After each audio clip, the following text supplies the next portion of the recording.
Нетаньяху и Трамп провели встречу в Вашингтоне. Фокус на Иран и региональные угрозы.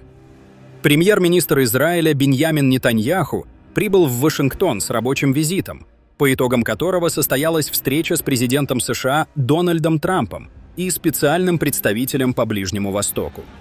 Визит прошел в условиях повышенного внимания, поскольку американская сторона настояла на его срочном проведении, отклонив изначально предложенные Израилем даты на период пасхальных каникул.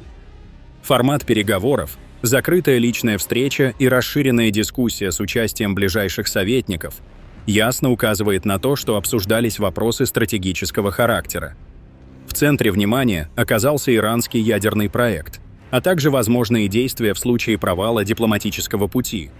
По данным западных аналитиков, США и Израиль рассматривают разные сценарии, вплоть до нанесения точечных военных ударов по иранским ядерным объектам. Ситуация в регионе остается крайне напряженной. Израиль возобновил боевые действия в секторе Газа после отказа Хамаса от перемирия, действовавшего с января. Обострились и словесные конфликты между Вашингтоном и Тегераном, а уровень доверия между сторонами продолжает снижаться. Все это создает фон, на котором переговоры между Нетаньяху и Трампом приобретают особую значимость. Накануне визита министр обороны Израиля Исраэль Кац заявил о наличии доказательств прямых связей между Тегераном и Хамас, а также об участии Ирана в подготовке атаки 7 октября 2023 года. По его словам, Иран — это голова змеи, и Израиль не допустит появления у него ядерного оружия. Эксперты предполагают, что Израиль намерен воспользоваться текущей международной обстановкой, чтобы получить зеленый свет от США на реализацию силового сценария. Однако при этом учитывается и позиция Тегерана, где аналитики связывают визит Нетаньяху с изменениями в подходе Вашингтона. Сообщается, что Иран приветствовал идею непрямых переговоров с возможным переходом к прямому диалогу в дальнейшем. Тем не менее, в Тегеране сохраняются опасения, что Дональд Трамп не станет соблюдать возможные договоренности. В свою очередь, бывший советник Белого дома Марк Пфайфел сравнил потенциальный сценарий с переговорами США и Северной Кореи времен первого срока Трампа.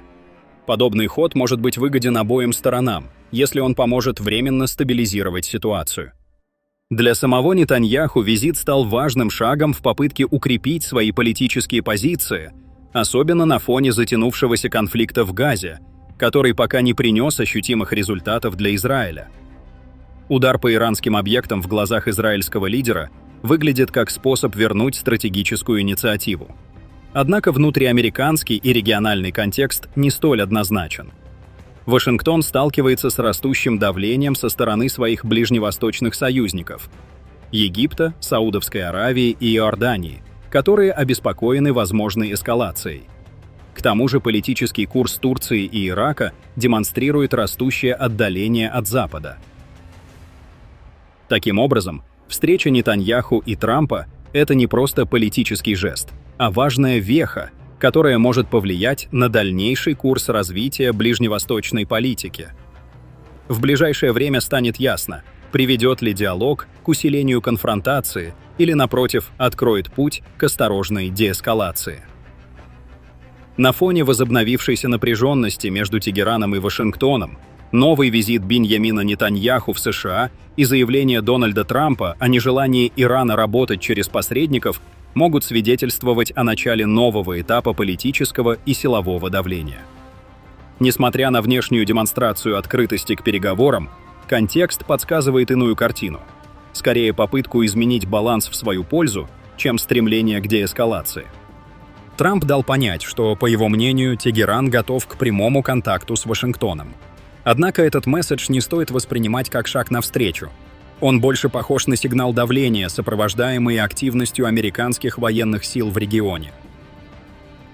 Такие шаги зачастую направлены не на достижение взаимопонимания, а на усиление уязвимости партнера по диалогу. Повторная поездка премьер-министра Израиля в Вашингтон в столь сжатые сроки кажется вполне осознанной.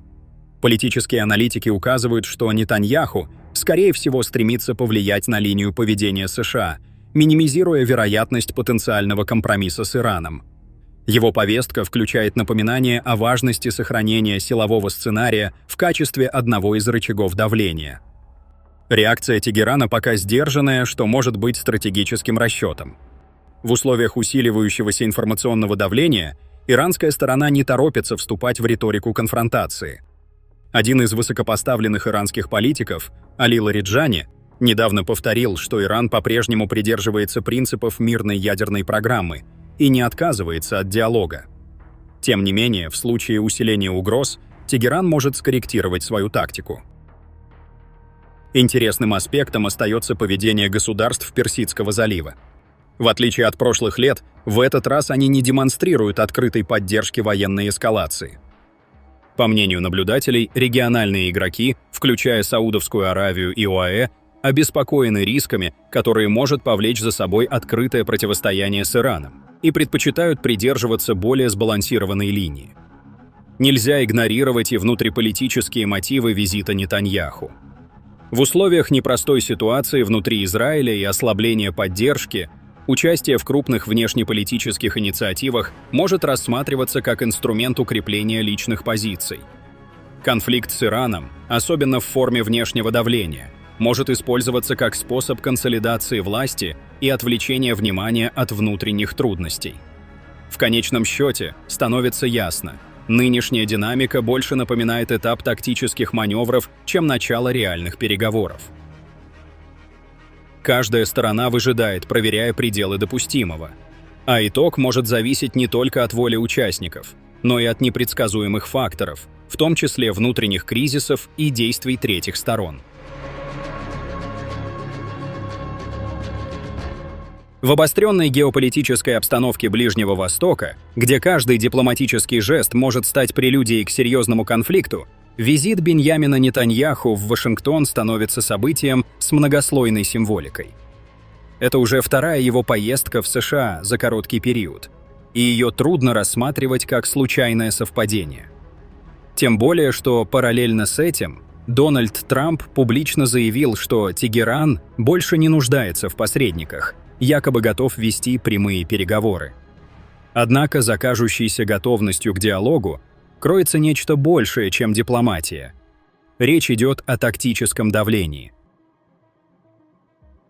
Усиление риторики, сообщения о возможных ударах, а также активность американских военных в регионе указывают на формирование новой волны давления на Иран, где переговоры становятся не целью, а рычагом. На фоне информационного наступления из Вашингтона иранская сторона сохраняет спокойствие. Советник верховного лидера Али Лариджани недавно отметил, что Иран придерживается мирных ядерных целей и открыт к диалогу. Однако любые угрозы, по его словам, могут спровоцировать изменение стратегической линии. По данным Tehran Times, иранские ракеты находятся в боевой готовности, что является сигналом. Страна не намерена становиться мишенью без ответа. Более того, Иран предупредил ряд государств региона, включая Кувейт, Катар и ОАЭ, что любое содействие возможной атаке будет трактоваться как враждебный акт. Участившиеся визиты израильского премьер-министра в США приобретают характер координации действий, где цель – не допустить сближения Тегерана и Вашингтона.